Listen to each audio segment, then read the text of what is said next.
Meus amados, meus queridos irmãos, graça e paz.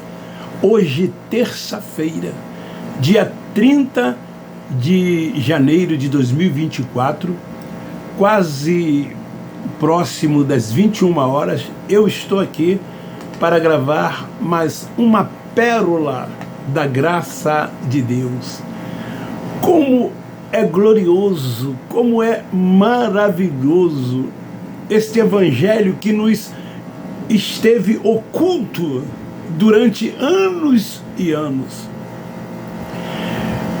Queria eu ter conhecido quando, há 50 anos atrás, eu decidi frequentar a religião evangélica.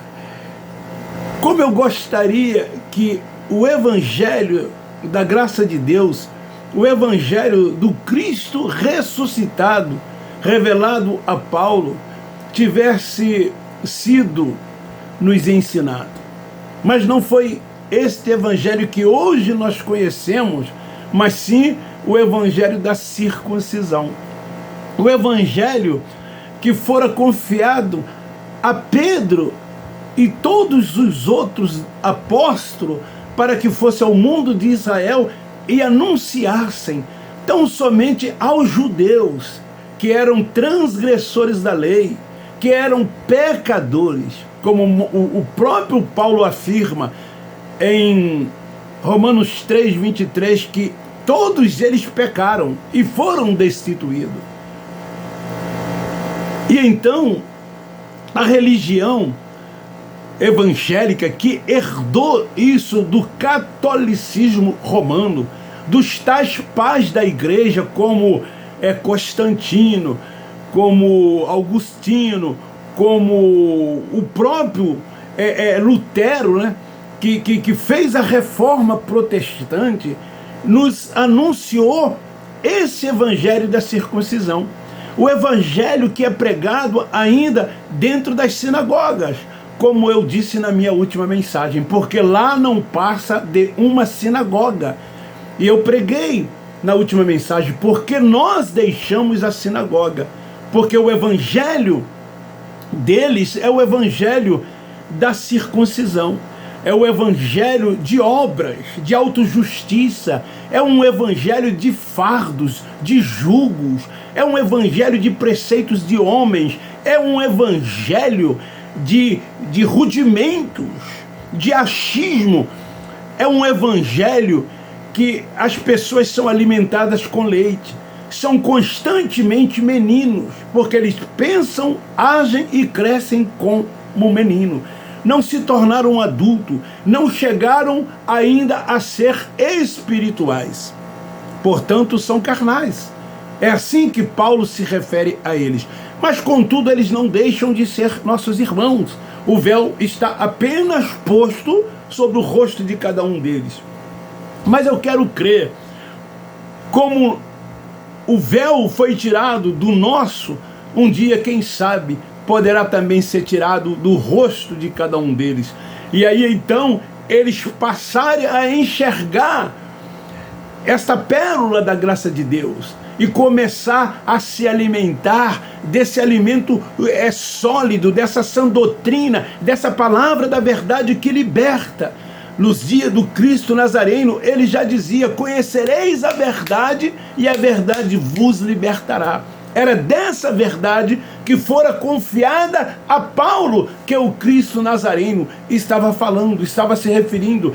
Somente esta verdade pode libertar.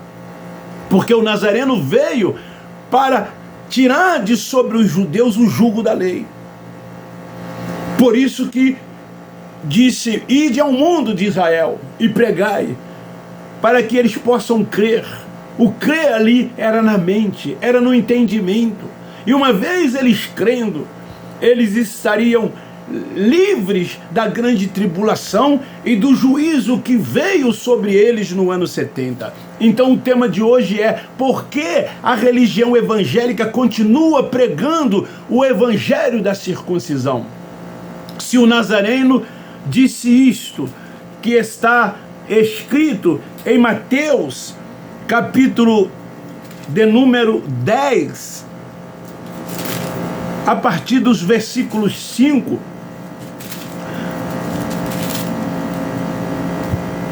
Jesus disse assim: enviou ele 12 e lhes ordenou: não ireis pelo caminho dos gentios, nem entreis em cidade de samaritano. Ide antes as ovelhas perdidas da casa de Israel. Indo, pregai, dizendo: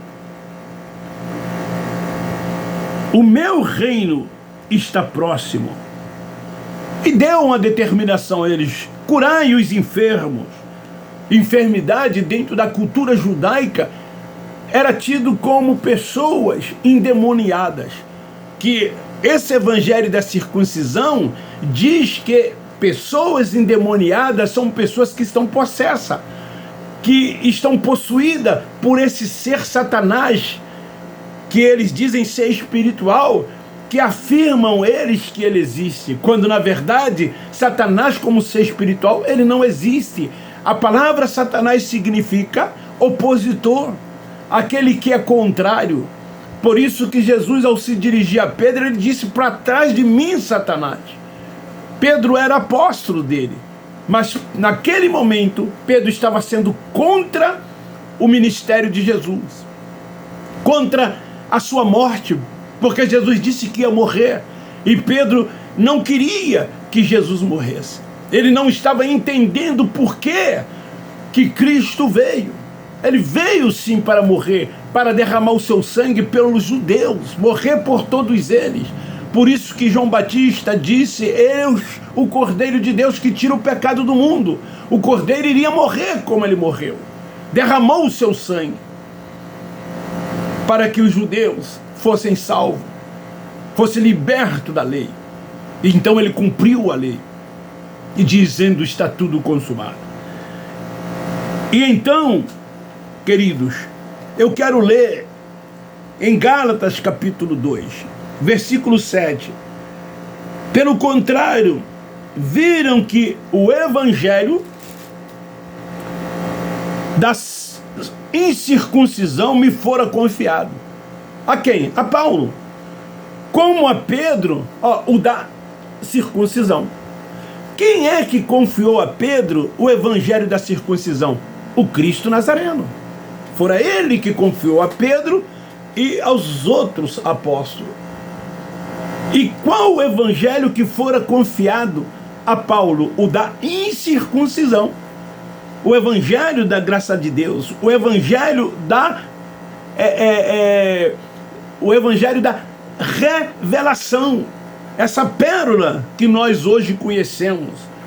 Então esse evangelho que fora confiado, como diz aqui em Gálatas 2,7, foi operado em Pedro eficazmente também por Deus para o apostolado da circuncisão. O apostolado de Paulo era diferente do de Pedro e dos outros 11 apóstolos, como está escrito aqui em Gálatas, capítulo 2, versículo 2.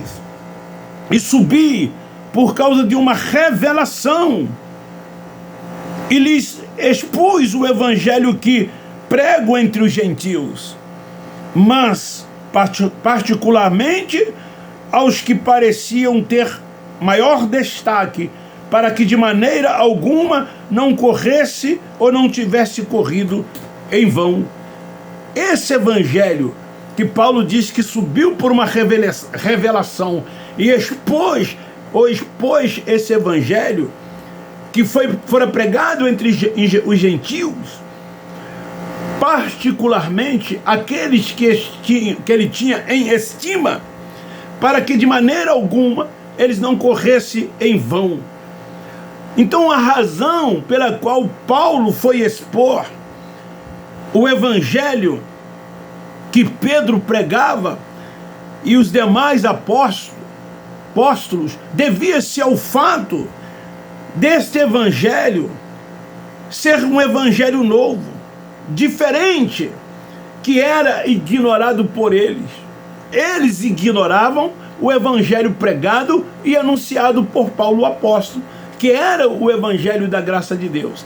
Assim como hoje, os nossos irmãos que lá estão, os religiosos, os frequentadores de sinagoga, eles ignoram o evangelho da graça de Deus. Eles repudiam esse evangelho da graça de Deus. Eles não aceitam esse evangelho, porque esse evangelho não tem obras. Obras tais que eles praticam e fazem. Esse evangelho, ele não tem autojustiça. Esse evangelho, ele não tem ritos, não tem liturgias, não tem cerimoniais. Esse evangelho da graça de Deus, as suas conquistas são tão somente espirituais, e elas foram na cruz. Esse evangelho da graça de Deus diz que nós fomos justificados por ele, pela fé, novas criaturas. É totalmente diferente do evangelho pregado por eles. Eles creem nesse evangelho porque lá tem homens sobre a vida deles, porque lá tem rito, tem todas essas práticas existentes dentro daqueles lugares. É por isso que eles não aceitam, eles não creem no evangelho da graça de Deus. É assim que eles se comportam hoje, tais como nos dias de Paulo, que eles ignoravam o evangelho revelado a Paulo. Hoje eles ignoram esse evangelho que a nós fora revelado, que estava oculto e que hoje está aí patente aos nossos olhos, trazendo a nós uma tranquilidade. Gente, tirando de nós consciência pesada, sentimentos de culpa. Era assim que nós vivíamos lá dentro daqueles lugares, e é assim que muitos deles lá vivem, constantemente com sentimento de culpa, com consciência pesada, porque não conseguem cumprir aquilo que os seus líderes determinam para que eles possam cumprir. O peso, o fardo continuam sobre os ombros de cada um deles que lá estão. Eles estão cegos, guiados por cegos. Então não tem como eles entender ainda essa revelação da graça de Deus, assim como ocorreu conosco. Hoje nós não estamos preocupados se eles nos veem como desviados. Nós não estamos preocupados se eles nos veem como desigrejados. Nós não estamos preocupados se eles nos chamam de falsos profetas, de anticristos. Nós não estamos preocupados com nada disso, porque no nosso espírito está o Espírito de Deus, dizendo que somos filhos de Deus. E como filhos de Deus, somos tão somente guiados e dirigidos pelo Espírito de Deus. Essa é a diferença. Reinamos em vida, essa é a diferença. Descansamos tão somente nele, essa é a diferença. Hoje nós entendemos qual é a perfeita, boa e agradável vontade de Deus, e vamos assim avançando a cada dia, crescendo em graça e no conhecimento de Deus.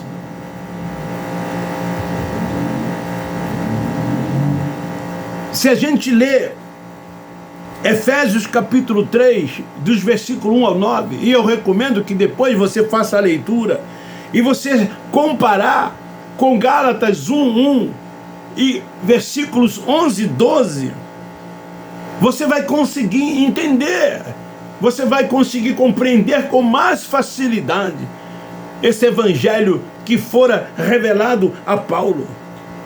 Então pergunta-se por que o sistema religioso continua pregando o evangelho da circuncisão, que fora pregado por Pedro, que fora confiada a tão somente a Pedro e os 11 apóstolos. Se o evangelho que Paulo pregava é o mesmo que Pedro pregava, pergunta-se por qual razão Paulo lhes dá nomes diferentes. Religiosos evangélicos que frequentam os templos religiosos, que vivem debaixo de uma suposta autoridade de homens. Porque Paulo dá nomes diferentes ao evangelho confiado a Pedro e o evangelho que fora confiado a ele, chamando o evangelho que pregava e que Pedro ignorava, evangelho de da incircuncisão, e ao que Pedro pregava, evangelho da circuncisão. Sim, era um outro evangelho. E este evangelho, confiado a Pedro, fora para o mundo de Israel. Porque hoje, porque depois da cruz, trouxeram esse evangelho da circuncisão. Como eu havia lido em Mateus capítulo 10, o Nazareno enviou os 12 e lhes ordenou: não entreis nos caminhos dos gentios, nem nos caminhos dos samaritanos. Foi a sua recomendação: mas ide antes as ovelhas perdidas da casa de Israel. Está claro isso, mas com um véu sobre o rosto não tem como entender e compreender. Quantas das vezes eu li isso quando estava no sistema religioso? Quantas das vezes eu ensinei isso nos seminários e nas faculdades teológicas e não conseguia ter esse entendimento? Eu tinha um entendimento da religião, eu tinha um entendimento dado pelos teólogos, pelos mestres, pelos aqueles que se achavam expert, como eles se acham expert. Como muitos entram, como ontem, lá nos comentários, e sem nenhuma fundamentação, simplesmente por causa de suas tradições, e por estarem cegos, eles querem refutar esse evangelho do Cristo ressuscitado. Então, o Nazareno disse: ide e pregai a eles o reino dos céus. Mateus 3, 1 e 2. Paulo não pregou como Pedro pregava: é chegado a vós o reino dos céus. Paulo pregava: é chegado a vós o reino de Deus. O reino dos céus. Vocês percebem que estavam focados muito na vida cotidiana dos judeus, nos seus dias a dia. O reino de Deus é no interior,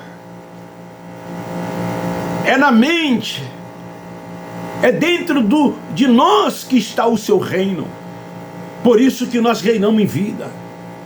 Eles estão ainda nesses lugares buscando o reino de Deus, quando o reino de Deus já está dentro de cada um de nós.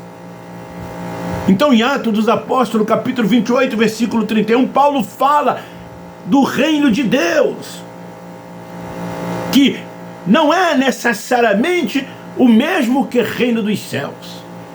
Por isso que eles são carnais. Por isso que eles vivem na prática das obras, buscando esse tal reino, quando esse tal reino já veio, quando esse tal reino está dentro de cada um de nós, porque nós somos o quê? Espirituais, guiados e dirigidos pelo Espírito Santo. E Paulo diz que os carnais não discernem o que é espiritual. Para discernir o espiritual, somente os espirituais. O reino de Deus é muito mais que o reino dos céus. É muito mais. Ele não é voltado para as coisas desta vida, para as coisas deste mundo. Você não fica preocupado com o amanhã, com o futuro, e pedindo a Deus isso, pedindo a Deus aquilo, determinando que Deus faça isso, que Deus faça aquilo. Não consegue enxergar que tudo o que tinha que ser feito, Ele já fez. No reino de Deus, nós que somos espirituais, nós cremos tão somente e tomamos posse. Em Romanos, capítulo 14, versículo 17, Romanos 14, versículo 17, diz assim: pois o reino de Deus não é comida nem bebida. E não é isso que esses que lá estão indo em busca de comida e bebida, é campanha da prosperidade, é barganhando com Deus, dando dízimo e oferta para que possam ser abençoados, quando na verdade nós já somos abençoados. O reino de Deus é justiça, é paz e alegria no Espírito Santo. Eles não conseguem entender. Eles estão voltados para as coisas desta vida tão somente. com títulos, com primazias, querem ser chamados disso e daquilo, disputam um com os outros. É assim que eles se comportam. Nós não. Buscamos as coisas do alto, as coisas que são de cima, e não as coisas que são da terra, como ensinou Paulo, o apóstolo da incircuncisão. Em Mateus capítulo 8, versículo 11, no físico há comida, no espiritual não. Então Paulo não pregou o evangelho da circuncisão que fora confiado a Pedro, mas sim o evangelho da incircuncisão que lhe fora confiado. O reino de Deus, reino espiritual, não é físico e nem material. A Nova Jerusalém espiritual. O terreno fora destruído por ocasião em que Tito, general, invadiu Jerusalém. Jogou o templo, derrubou o templo em que os judeus frequentavam, que eles buscavam a Deus, como o Cristo Nazareno um dia disse: não ficará pedra sobre pedra que não seja derribado. E isso aconteceu no ano 70. Cristo voltou nas nuvens, mas eles estão aguardando a vinda física de Jesus. Eles chegam a se emocionar, eles chegam a chorar quando se fala no arrebatamento, aspas, da igreja. Eu me lembro, eu preguei muito sobre 1 Tessalonicenses capítulo 4, a partir do versículo 13 até o 17. Os irmãos se emocionavam, choravam. Quantos me pediam para eu pregar sobre o arrebatamento, sobre o livro do Apocalipse, que, modéstia à parte, dentro do entendimento deles, eu pregava muito bem. Quantas das vezes me pediam: fala sobre isso, fala sobre aquilo, fala sobre ressurreição, fala sobre transformação, fala sobre anticristo, tribunal de Cristo, reino milenial. E eles ficavam nesses dias, tanto em estudo quanto em pregação, alegres, felizes, porque levava eles à emoção. O evangelho de Pedro fala o quê? Vender tudo. Leia lá Atos dos Apóstolos, Atos 2, 44, tudo que vocês têm em comum. O evangelho da circuncisão resume-se nisso. Leia Atos dos Apóstolos. Mas vamos ler o que o apóstolo Paulo escreve a Timóteo,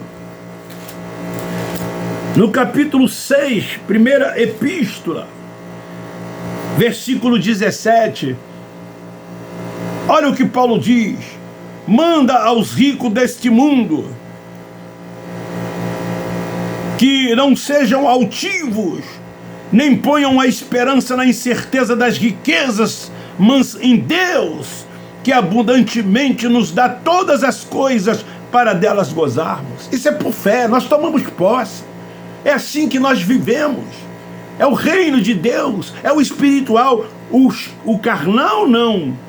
Eles querem se tornarem ricos, acumularem o quê? Tesouros e riquezas aqui nesta vida.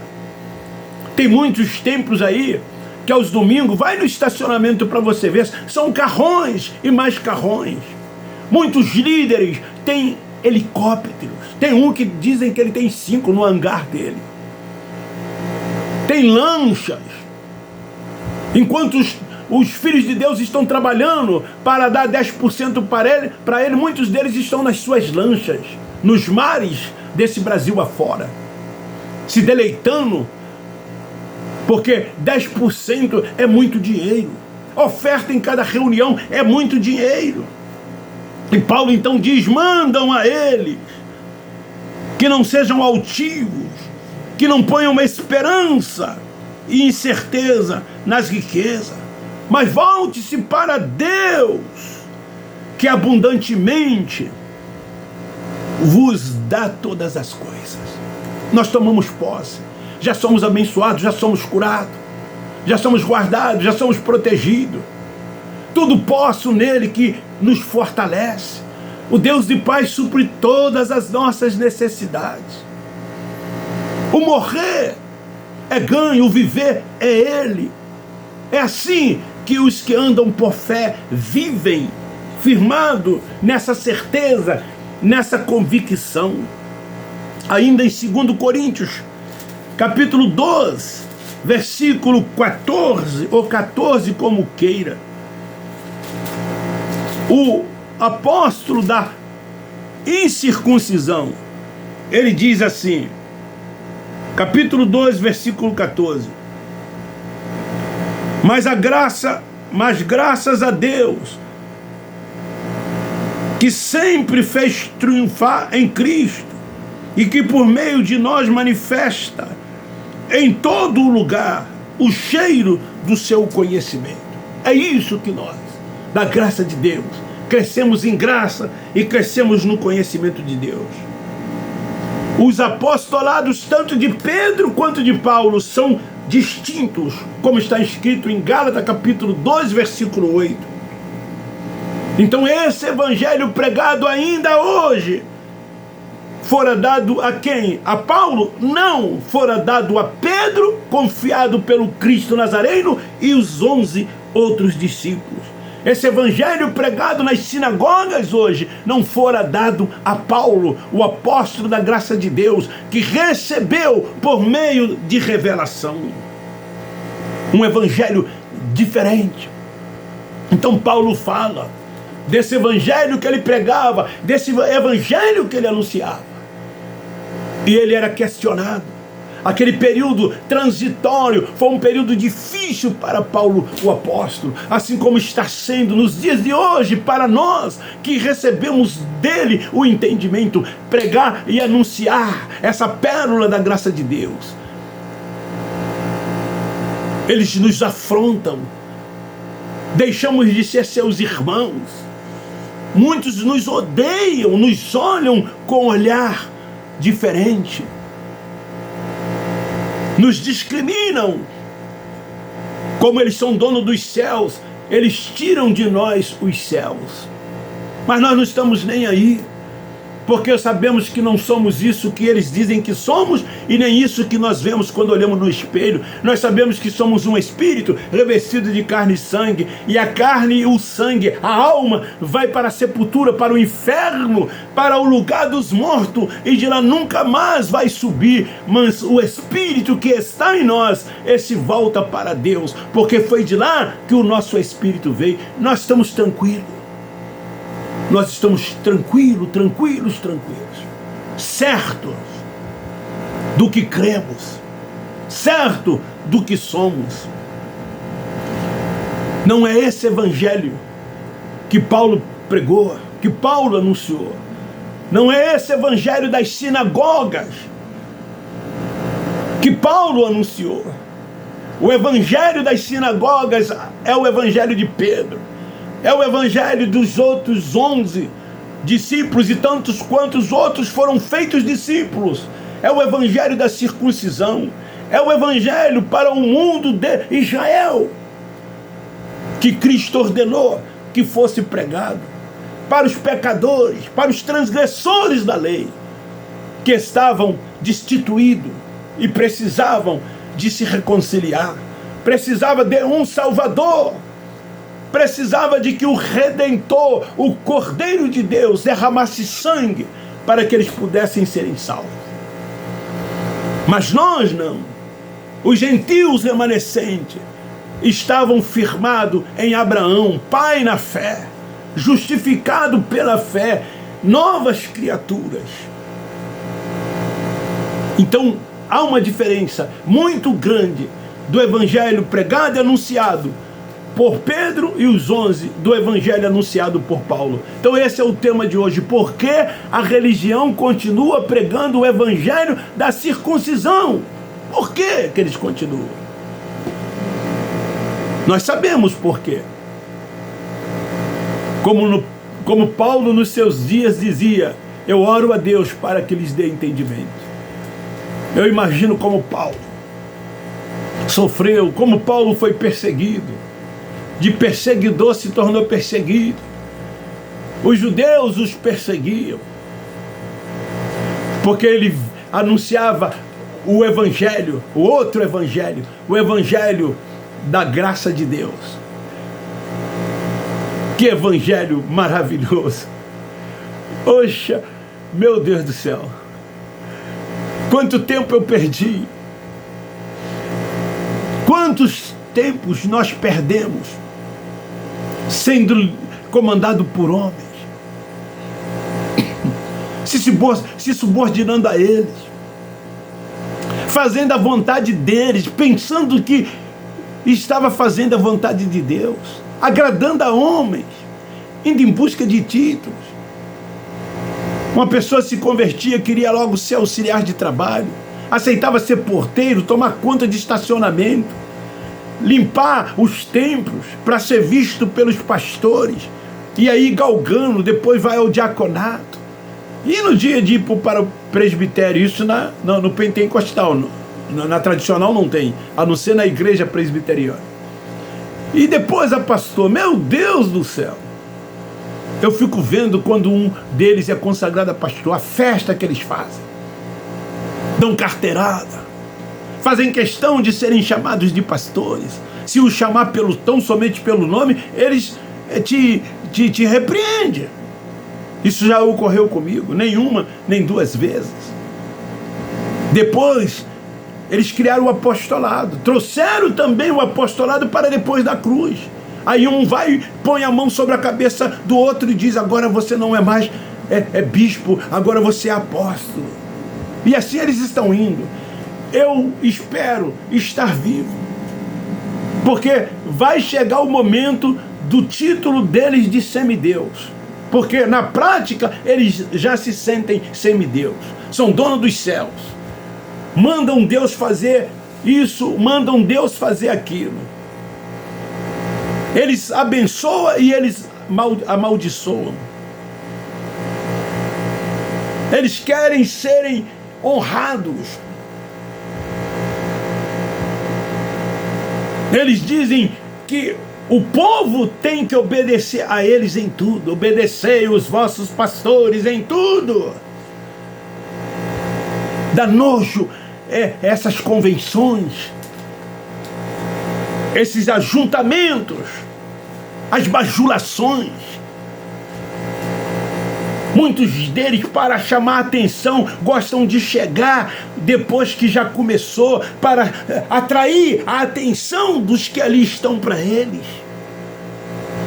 É primazia que eles querem, status que eles querem, mordomias. Querem viver a delícia dessa terra às custas dos dinheiros dos filhos de Deus que lá estão trabalhando, derramando o seu suor, acordando de madrugada, se sacrificando, deixando de trazer conforto para si mesmo e para a família, deixando de abençoar o próximo, de repartir com as viúvas, com os órfãos, com os necessitados. Esse é o verdadeiro evangelho, mas eles preferem entregar nas mãos dessas lideranças os 10% e as ofertas nessas reuniões. Segundo eles, para que na casa de tesouro haja mantimento. A casa do tesouro já foi destruída, a casa do tesouro já foi derrubado. Não há mais sacerdote. Esses ministérios não existem mais. Tiveram o seu fim, tiveram a sua importância, mas eles continuam fazendo das sinagogas, segundo eles, casa de Deus, e as profetadas, as coisas da carne, são todos carnais, e botam tudo na conta de Deus, como se Deus estivesse dizendo algo, dizendo alguma coisa. A Bíblia foi escrita tão somente para os judeus. Todas as profecias já se cumpriram, todas elas se cumpriram. Não há mais nada para se cumprir. Os gentios remanescentes, as suas promessas já estavam firmadas em Abraão.